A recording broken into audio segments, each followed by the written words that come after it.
Hello friends, मेरा नाम है शशांक सिंह और आप देख रहे हैं मेरा यूट्यूब चैनल। तो आज का जो टॉपिक है जिसके बारे में हम बात करेंगे वो है हमारा एग्रीकल्चर मार्केट सिस्टम।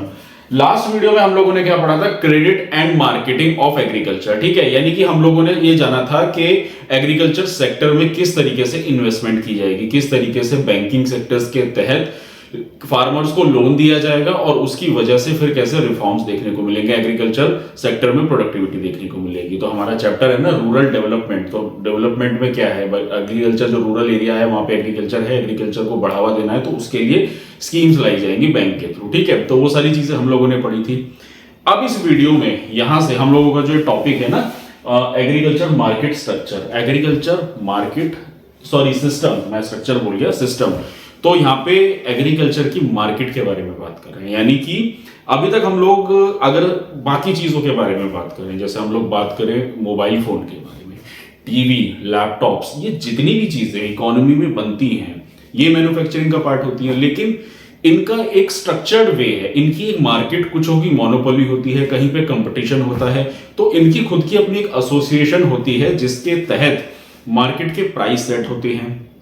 एक पूरा का पूरा मार्केट स्ट्रक्चर सेटअप है कि अगर मान लो फैक्ट्री में मोबाइल फोन बन के तैयार होते हैं, आईफोन का एग्जांपल हम ले लें या चलिए वन प्लस का ले लें, सैमसंग का ले लें, कोई भी अगर मान लीजिए मार्केट में फोन बन के तैयार होता है फैक्ट्री में, तो वो एक वेयर हाउस में जाएगा। वो वेयर हाउस उन फैक्ट्री वालों का होता है, वहां से स्टोर होने के बाद वो होलसेलर के पास जाएगा, फिर रिटेलर के पास जाएगा, अपने अपने रिटेल आउटलेट्स होते हैं। ठीक है, तो कितना ज्यादा एडवांस स्ट्रक्चर है, उसके चलते हुए कितना एम्प्लॉयमेंट जनरेट होता है। पर क्या आप लोगों ने कभी सोचने की कोशिश करी है कि एग्रीकल्चर सेक्टर जो है उसमें जितनी भी सब्जियां, फल, जितनी भी चीजें हो रही है, एग्रीकल्चर भी बहुत बड़ा है, उसमें जितनी भी चीजें बनके तैयार हो रही है उसकी प्राइसिंग कैसे सेट की जाएगी? एक किसान है जो ज्यादा पढ़ा लिखा भी नहीं होता है, ठीक है, उसके बाद उसका आलू अगर वो उगा रहा है तो उस आलू का क्या दाम वो लगाएगा, किस बेसिस पे लगाएगा, कैसे लगाएगा, ठीक है, और उसको फिर कैसे वो एक हाउस होल्ड के घर तक पहुंचाएगा, वो सारे सवाल हम लोग इस वीडियो में पढ़ेंगे, जानेंगे। तो एग्रीकल्चर जो सेक्टर है, एग्रीकल्चर सेक्टर है, उसमें सरकार का इसीलिए एक बहुत बड़ा इंटरवेंशन है। पहले क्या हुआ करता था? पहले क्या था कि जब ब्रिटिश टाइम पीरियड में, तब क्या होता था कि किसान को उसके जो सब्जी फल होते थे उसका सही दाम नहीं मिलता था, वेट में गड़बड़ी कर दी जाती थी। ठीक है, जो मतलब खरीदार होते थे उसको गलत खरीद के, उससे होलसेलर खरीद के उसको गलत चीजों का दाम दे दिया करते थे। तो किसान की जो ये मिसमैनेजमेंट है, ये जो सही ढंग से उसका स्ट्रक्चर नहीं है, उसकी वजह से कहीं ना कहीं किसान घाटे में रहता है। ठीक है, अब सोचो फैक्ट्री में अगर कोई चीज बन के तैयार हो रही है तो ना तो वो मौसम, क्लाइमेट, वेदर, इन चीजों पर डिपेंडेंट नहीं है। ठीक है, तो उसके क्या प्रॉब्लम है, और ऊपर से वो कैसा सामान बना रहा है जो पड़े हुए कभी सड़ नहीं सकता। किसान जो माल बना के तैयार कर रहा है वो एक टाइम पीरियड बाद एक्सपायर हो जाएगा। अगर आप मान के चलो, अगर एक वो फल उगा रहा है, कोई फल है, तो उसकी भी तो एक्सपायरी होगी ना। एक फल कितने टाइम तक सर्वाइव कर सकता है? फ्रिज में भी रख लोगे आप, लेकिन कब तक रखोगे? एक टाइम आएगा वो एक्सपायर हो जाएगा। लेकिन मोबाइल फोन अगर आप बना रहे हो तो वो 1 साल, 2 साल, 3 साल, अगर पैकेट वाले सामान बना रहे हो, मान लो बिस्किट बना रहे हो, तो बिस्किट भी एक लंबे समय तक चल जाता है। ठीक है, पैकेजिंग फूड्स वगैरह होते हैं। तो एग्रीकल्चर सेक्टर में ऐसी चीज बन रही है जो समय से पहले एक्सपायर भी हो सकती है। ठीक है ना, सड़ जाएगा अगर उसको सही ढंग से रखा भी ना जाए। तो इसीलिए एग्रीकल्चर सेक्टर अपने आप में एक ऐसा सेक्टर हो जाता है जिसमें बहुत ही ज्यादा सेंसिटिव है मामला, कि मतलब उसका एक तो प्राइसिंग का प्रॉब्लम और दूसरा उसका स्टोरेज का प्रॉब्लम। तो वो सारी प्रॉब्लम्स को हम इस वीडियो में पढ़ेंगे, जानने की कोशिश करेंगे। तो चलो शुरुआत करते हैं एग्रीकल्चर की हम लोग। तो एग्रीकल्चर मार्केट सिस्टम। सो पहले सवाल से हम लोग शुरुआत करते हैं जो बुक में दिया हुआ है। Have you ever asked yourself how food, grains, vegetable and fruits that we consume daily come from different part of the country? यानी कि हम लोग जो भी चीजें खा रहे हैं अपने समय में, रोजमर्रा की जिंदगी में, फल, सब्जी, दूध, वो देश के अलग अलग कोनों से चीजें आ रही हैं। अब कोई चीज है, जैसे मान लीजिए कश्मीर में ड्राई फ्रूट्स उगता है, ठीक है ना, नागपुर में संतरे ज्यादा उगते हैं। ठीक है, अगर हम नदर्न प्लेन की बात करें तो पंजाब, यूपी, हरियाणा, यहाँ पे अनाज सबसे ज्यादा उगता है। चावल जो है वो सदर्न इंडिया में ज्यादा उगता है। तो अलग अलग इंडिया के कोनों से चीजें हम तक पहुंच रही हैं। कैसे पहुंच रही हैं? डेली बेसिस पे पहुंच रही है। अब सोचिए ना, दूध डेली निकलता है गाय का, वो कैसे हम तक पहुंच रहा है? ठीक है, तो वो सवाल है, यहाँ से शुरुआत होता है एग्रीकल्चर का। तो इसका कैसे मार्केट सेटअप बनाया हुआ है, किस तरीके से चीजें हम तक पहुंच रही है? अगर देखो हम लोग मोबाइल फोन की बात करें तो वो तो साल भर पहले बन के तैयार हो गया, प्राइसिंग सेटिंग सब कुछ हो गया, उसको स्टोर करके रख दिया और एक टाइम पे उसको निकाल दिया इन्वेंट्री से। लेकिन सब्जियां तो टाइम टू टाइम फ्रेश मिलेंगी हमें, तभी तो हम लोग खा पाएंगे उन चीजों को। तो कैसे उसका फास्ट मैनेजमेंट है? तो यहां से हम लोग शुरुआत करते हैं। तो ये जो इस चीज क्वेश्चन का सवाल है मार्केट चैनल, तो इस पूरे मार्केट चैनल को समझना होगा कैसे। तो हमारा सबसे पहले आता है एग्रीकल्चर मार्केटिंग। एग्रीकल्चर मार्केटिंग क्या होती है? एग्रीकल्चर मार्केटिंग का मतलब होता है जहां पे हम लोग असेंबलिंग सारे कुछ पहले असेंबल करेंगे, यानी कि इकट्ठा करेंगे, फिर स्टोर करेंगे, फिर प्रोसेस करेंगे, फिर ट्रांसपोर्टेशन के थ्रू उसको लेके जाएंगे, फिर पैक करेंगे सामान, उसकी ग्रेडिंग करेंगे, मतलब उसको स्केलिंग करेंगे, उसके बाद उसको डिस्ट्रीब्यूट कर देंगे मार्केट में। तो ये जो पूरा प्रोसेस होता है ना, इसको एग्रीकल्चर मार्केटिंग कहते हैं, एग्रीकल्चर मार्केट सिस्टम। यानी कि जो पूरा का पूरा सामान बन के तैयार हो रहा है हमारे एग्रीकल्चर सेक्टर में, वो कैसे गांव से शहरों तक पहुंचता है, किस मीडियम ऑफ एक्सचेंज के तहत वो चीजें पहुंचती है, उसको हम लोग समझेंगे यहाँ पे। तो पहले बुक की इंफॉर्मेशन को मैं क्लियर अप कर देता हूं, फिर हम लोग उस पे आएंगे, ठीक है। तो फिर आता है पीरियड इंडिपेंडेंस, यानी कि आजादी से पहले, जैसे मैंने आप लोगों को बताया ना कि फॉल्टी वेटिंग, स्टोरेज प्रॉब्लम, और आज के जमाने में भी इस स्टोरेज प्रॉब्लम होने की वजह से 10% जो सामान होता है वो खराब हो जाता है, एग्रीकल्चर का सड़ जाता है, वेस्ट हो जाता है, क्योंकि स्टोरेज प्रॉब्लम है बहुत ज्यादा, ठीक है ना। उसको स्टोर करके नहीं रखेंगे तो फिर क्या होगा, वो खराब ही होगा, ठीक है। तो सरकार के द्वारा क्या मेजर्स लिए गए थे? Measures to improve this marketing aspect. तो अब इसको कैसे हम लोग समझें, तो जानने की कोशिश करते हैं। तो ध्यान से समझना।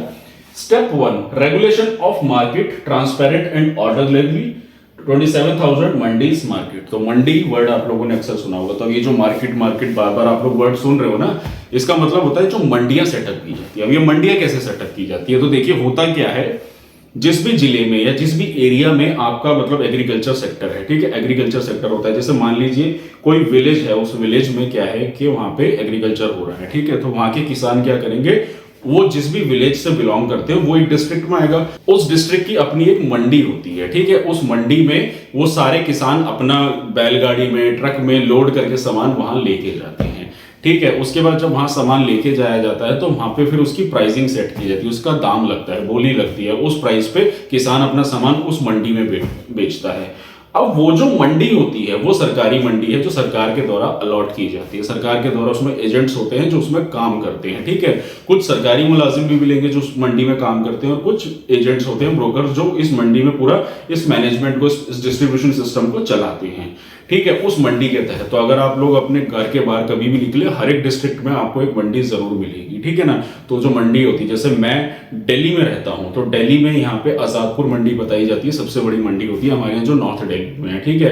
गाजियाबाद, नोएडा, हर जगह आपको कोई ना कोई मंडी देखने को मिलेगी। आप जिस भी स्टेट में हैं, जिस भी जिले से बिलोंग करते हैं, उसके बारे में आप कॉमेंट सेक्शन में मेरे जरूर बताइएगा आप कहाँ से बिलोंग करते हैं, ठीक है। तो हर एरिया में ऐसे अपनी एक मंडी होती है, और उस मंडी में किसान जाता है, अपना सामान देता है, और वहां से उसका प्राइस, उसके चीजों का दाम मिलता है, वहां से वो पैसा लेता है। इस तरीके से डिस्ट्रीब्यूशन सिस्टम होता है, ठीक है। तो 27,000 मंडी जैसे बता रहे हैं ना, तो इस तरीके से पूरे इंडिया में से सेटअप की हुई है, हर स्टेट, हर डिस्ट्रिक्ट लेवल पे, ठीक है। उसके बाद तो दूसरा स्टेप है, वो आता है physical infrastructure, road, railway, warehouse, cold storage, processing unit. यानी कि अब सरकार के द्वारा भाई क्या है कि देखो ये लोग सामान लेकर आ रहे हैं, तो उनके लिए अच्छा इंफ्रास्ट्रक्चर होना चाहिए। अगर फल, सब्जी, दूध ये रोजमर्रा की जिंदगी में उग रही है, फिर इसको लेके फ्रेश होती हैं, लेके शहरों तक पहुंचना है, तो उसके लिए प्रॉपर प्रोसेसिंग सिस्टम होना चाहिए, रोड अच्छा होना चाहिए, रेलवे अच्छा होना चाहिए।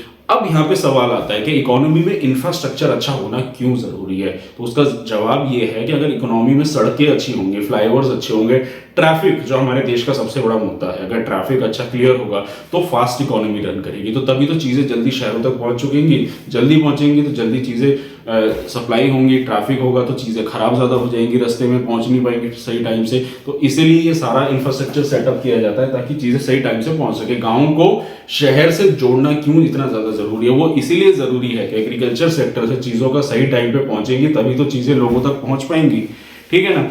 उसके बाद हमारा तीसरा पॉइंट आता है cooperative marketing for fair prices. अब ये कोऑपरेटिव मार्केटिंग क्या होता है? देखो यहां वर्ड आप सुन रहे होंगे कोऑपरेटिव। कोऑपरेटिव का मतलब होता है बेसिकली जो एक ऐसा संगठन कह लो आप, या एक ऐसा ग्रुप कह लो जो काफी सारे लोगों के साथ मिलकर चलाया जाता है, और उसका सुपरविजन कहीं ना कहीं, उसका इन्वॉल्वमेंट थोड़ा बहुत सरकार के तहत होता है। ये कॉन्स्टिट्यूशनल वर्ड है कोऑपरेटिव सोसाइटी, ठीक है। जैसे कि मान लीजिए आप अपनी सोसाइटी में, अब आप अपनी सोसाइटी में वेलफेयर सोसाइटी बना लेते हैं, तो उसको भी हम लोग कोऑपरेटिव सोसाइटी कहते हैं, ठीक है। कोऑपरेटिव सोसाइटी, यहाँ पे इसका मीनिंग क्या है कोऑपरेटिव मार्केटिंग का? तो इसका मतलब ये होता है, तो इसको मैं एक एग्जांपल के तौर पे समझाता हूँ। अमूल एक ब्रांड है, दूध का ब्रांड है, जिसका मक्खन भी आप लोग खाते होंगे, दूध भी पीते होंगे, छाछ भी, लस्सी, काफी सारी प्रोडक्ट्स उसके आते हैं, ठीक है ना। अमूल गुजरात का ये ब्रांड है। तो अमूल के बारे में मैं आपको बताना चाहूंगा। तो जो अमूल है ना, वो गुजरात के काफी सारे जो डेयरी वाले होते हैं, यानी कि जो दूध वाले होते हैं, उनके साथ उनका कोलैबोरेटिवली मिलके इस ऑर्गेनाइजेशन को चलाया जा रहा है। तो ये जो अमूल है ना, ये कोई प्राइवेट कंपनी नहीं है, ना ही कोई सरकारी कंपनी, ये कोऑपरेटिव कंपनी है जो काफी सारे दूध वालों के साथ मिलकर चलाई जाती है, जहां पे प्राइसिंग सेट किया जाता है और एक फिक्स प्राइस पे सबके प्रोडक्ट्स वहां पे आते हैं और फिर वहां से वो पूरे इंडिया में डिस्ट्रीब्यूट होते हैं, ठीक है। तो ये अमूल जो है, इसी को हम लोग कोऑपरेटिव मार्केटिंग कहते हैं। इसका फायदा ये होता है कि चीजों का सही दाम मिलना। पहले क्या होता था, डेयरी वालों के साथ क्या कहते हैं, वो प्राइसिंग में कहीं ना कहीं गड़बड़ होती थी, उनके साथ फॉल्स प्रॉमिस करके गलत दाम में उनसे ले लिया जाता था। तो जो एग्रीकल्चर सेक्टर है ना, इसमें सबसे बड़ी समस्या ही यही है, चाहे वो किसान हुआ, चाहे वो दूध वाला हुआ, जो और भी कोई हुआ, उसके प्रोडक्ट का उसको सही दाम नहीं मिल पाता। एक तो लोग पढ़े लिखे नहीं होते, और इसका मैनेजमेंट और इसका जो पूरा का पूरा स्ट्रक्चर है वो सही ढंग से काम नहीं करता। इवन आज भी कहीं ना कहीं इस स्ट्रक्चर में बहुत सारे लूप होल्स हैं, वीकनेस है, जिसकी वजह से अभी भी फार्मर्स को ये चीजें फेस करनी पड़ती है। तो जो अमूल कंपनी है, वो एक कोऑपरेटिव मार्केटिंग का सबसे अच्छा एग्जांपल है, जिसका अगर आप लोग विकिपीडिया भी खोल के देखें तो चेक करना, अमूल जो है ना, उसका ओनर आज भी वहां के डेयरी वालों का कोऑपरेटिव ओनर्स हैं, सब लोग मिलकर उसको चला रहे हैं, वो किसी एक इंडिविजुअल इंसान की नहीं है, ठीक है ना। और तीसरा पॉइंट आता है हमारा पॉलिसी इंस्ट्रूमेंट। सरकार के द्वारा एग्रीकल्चर में काफी सारी पॉलिसीज इंप्लीमेंट की जाती है। जैसे पहला आता है हमारा MSP, minimum support price. Minimum support price क्या होता है कि देखो, किसान जो है अगर अपनी फसल को लेके खेतों से, गांव से शहरों तक, मंडी तक पहुंचता है, ठीक है। अब क्या होगा कि वो अपने प्रोडक्ट का दाम लगाएगा, भाई उसकी लागत है, कॉस्ट भी ज्यादा लग सकती है, कुछ भी हो सकता है। आप सोच के देखो, उसकी लागत लगी उस प्रोडक्ट में करीब 20 रुपए, तो उसने मंडी में जाके अपना दाम लगाया 25 रुपए, 26 रुपए, अपना प्रॉफिट निकालने के लिए, लेकिन कोई 25-26 रुपए में खरीदने को तैयार नहीं है, बोली नहीं लग रही है। अब ऐसे केस में क्या होगा, फिर किसान कहाँ लेके जाएगा, वो सारा का सारा वेस्ट हो जाएगा। तो ऐसे में सरकार की नीति आती है कि उसको एक मिनिमम सपोर्ट प्राइस दिया जाएगा। तो सरकार यहाँ पे क्या करेगी, एक मिनिमम प्राइस सेट कर देगी कि मान लो 26-27 रुपए मांग रहा है, तो 28 रुपए मिनिमम प्राइस सेट कर देंगे कि अगर तुम्हारा प्रोडक्ट, या फिर 25 रुपए सेट कर देगी, तो अगर मान लो वो 26-27 रुपए में कहीं नहीं बिकेगा, तो 25 रुपए में सरकार उसको खरीद लेगी। तो उससे क्या होगा कि उसका प्रॉफिट का जो अमाउंट है वो निकल जाएगा, और इसकी वजह से क्या होगा कि उस किसान को लॉस नहीं होगा, उसको वापस खाली हाथ नहीं जाना पड़ेगा, उसको सब्जी वापस नहीं लेके जानी पड़ेगी। नहीं तो क्या होगा, ज्यादा से ज्यादा सब्जियां बर्बाद होंगी। तो ये जो पूरा का पूरा डिस्ट्रीब्यूशन सिस्टम है, यानी कि जो किसान जो है अपनी मंडी से सब्जी लेके जब खेतों से जब पहुंचता है शहरों तक, मंडी तक, और फिर मंडी का जो स्ट्रक्चर है, तो इसमें आज भी कहीं ना कहीं वीकनेस है। इसलिए अभी कुछ टाइम पहले ही 3 फार्मर बिल्स लॉ लाए गए थे, लेकिन फार्मर्स उसके अगेंस्ट थे, तो वो इंप्लीमेंट हो भी नहीं पाए, तो कैंसिल हो गए थे, ठीक है ना। तो एमएसपी के बारे में मैंने आप लोगों को बताया क्या होता है। उसके बाद अगला आता है हमारा बफर स्टॉक, जिसको फूड कॉर्पोरेशन ऑफ इंडिया, सरकारी विभाग है, तो सरकार इसको इसका वेयर हाउस होता है जिसमें इसको स्टोर करके रखती है, सरकार खरीद लेती है, उसको स्टॉक को अपने पास स्टोर करके रखती है एक्सेस में, जैसे कि अनाज हो गया, चावल हो गए, ये सारी चीजें। उसके अलावा आता है हमारा distribution of through PDS. PDS यानी कि पब्लिक डिस्ट्रीब्यूशन सिस्टम। अब जैसे होता है ना, सरकारी अनाज बंटता है, ठीक है ना, तो वो इसी योजना के तहत बांटा जाता है, फ्री ऑफ कॉस्ट जो अनाज बंटता है, तो वो सारी चीजों में जाता है। तो जैसे कि किसान का जो चावल और अनाज, ये बेसिक रिक्वायरमेंट होती है इंसान के लिए, है ना, तो सरकार के द्वारा फ्री ऑफ कॉस्ट बांटा जाता है। जैसे चावल भी होता है, अनाज, वीट भी होता है हमारा, गेहूं जिसको हम लोग बोलते हैं, दाल भी होती है, कुछ बेसिक चीजें, तो उसको वेयर हाउस में स्टोर कर लिया जाता है, फिर लोगों तक धीरे धीरे पहुंचाया जाता है, जो सरप्लस अमाउंट होता है, बेसिकली जो सरप्लस हमारा स्टॉक होता है, ठीक है। तो इस तरीके से काम करता है हमारा एग्रीकल्चर सेक्टर, जो जिसके बारे में मैंने आपको ये सारा अच्छे से इसमें डिटेल में बताया, जो बुक में भी दिया हुआ है, जो मैंने अपनी तरफ से आप लोगों को अच्छे से समझाया, ठीक है। उसके बाद आता है हमारा लास्ट का जो उसमें दिया हुआ है, इमर्जिंग ऑल्टरनेटिव मार्केटिंग चैनल। इसके अलावा और क्या ऑल्टरनेट्स हैं जो बताए गए हैं, तो इसमें एक तो ये बताया गया है कि जैसे कि अपनी मंडी, हदसपुर मंडी पुणे में, पंजाब हरियाणा राजस्थान, ये 2 एग्जांपल मैंने लिख दिया, बाकी बुक की फैक्चुअल डिटेल है वो पढ़ लेना। तो मंडी के बारे में बताया गया है कि कुछ लोग होते हैं अपनी खुद की मंडियां सेटअप कर लेते हैं, ठीक है, सरकार का कोई इंटरफेरेंस नहीं, अपने हिसाब से वहां पे माल बेचना चालू कर देते हैं, ठीक है, प्राइवेट मंडी एक तरह से आप इसको कह सकते हो। तो इसमें फायदा क्या होगा कि लोग जो है, अगर किसान डायरेक्ट कस्टमर के साथ डील करने लग जाए, तो आप खुद सोच के देखो, किसान को फायदा ही होगा, वो डायरेक्ट डील कर सकता है, तो बीच के मीडिएटर्स हट जाएंगे, तो किसान को काफी फायदा होगा। लेकिन इसमें भी कहीं ना कहीं चैलेंजेस तो हो ही जाते हैं ना, भाई किसान है, शहरों में जा जाके घर घर थोड़ी ना सब्जी बेचेगा, तो ये भी अपने आप में बहुत बड़ा चैलेंज बन जाता है, क्योंकि उस मंडी से फिर जो छोटे छोटे खुदरा व्यापारी होते हैं वो वहां से सब्जी खरीद के अपने लोकल एरिया वेंडर्स में जाके सब्जियां बेचा करते हैं। तो ये जो पूरा मैनेजमेंट सिस्टम है, लंबा मैनेजमेंट सिस्टम है, क्योंकि होता क्या है, चीज बन के तैयार हुई वो पहले होलसेलर के पास जाती है, फिर रिटेलर के पास जाती है, ये एक प्रोसेस है। तो होलसेलर जो है वो मंडी कहीं ना कहीं हो जाती है, अगर वो चीज हट जाए तो शायद या उसका और कोई ऑल्टरनेट आ जाए तो उससे बेटर और एग्रीकल्चर में रिफॉर्म में या बदलाव आ सकता है, ठीक है ना। और उसके अलावा जैसे होता है कि रेस्टोरेंट वाले होते हैं, होटल वाले होते हैं, वो डायरेक्ट फार्मर्स के साथ डील कर लेते हैं कि हमें रोजमर्रा की जिंदगी में इतनी सब्जी चाहिए, तो वो आप हमें डायरेक्ट सप्लाई कर लो, हम आपके साथ कॉन्ट्रैक्ट साइन कर लेते हैं। तो इस तरह के कुछ ऑल्टरनेटिव्स भी बताए गए हैं एग्रीकल्चर में, लेकिन इसमें कहीं ना कहीं अभी भी बहुत ज्यादा वीकनेस है और एक अच्छा रिफॉर्म आना जरूरी है, इसलिए एग्रीकल्चर सेक्टर अभी भी काफी ज्यादा हमारे देश में वीक है, ठीक है ना। तो ये था टॉपिक जिसमें मैंने आप लोगों को किसके एग्रीकल्चर मार्केट सिस्टम का एक पूरा स्ट्रक्चर अच्छे से आप लोगों को समझाया। आई होप आपको अच्छे से समझ में आ गया होगा ये टॉपिक। तो ये था यहाँ मेरा आज का टॉपिक। अब हम मिलेंगे अगली वीडियो में एक अगले टॉपिक के साथ, ठीक है ना। तो यही था मेरा आज का टॉपिक। तो अगर आप लोगों को मेरा काम पसंद आ रहा है, अगर आप लोगों को मेरी वीडियो अच्छी लग रही है, तो मेरे चैनल को सब्सक्राइब कीजिए, मेरी वीडियो को लाइक कीजिए, कमेंट सेक्शन में कोई डाउट है तो पूछ सकते हैं, और इस वीडियो को प्लीज मैक्सिमम लोगों तक शेयर कीजिए। तो आज के लिए इतना ही, मिलते हैं नेक्स्ट वीडियो में। Thank you very much.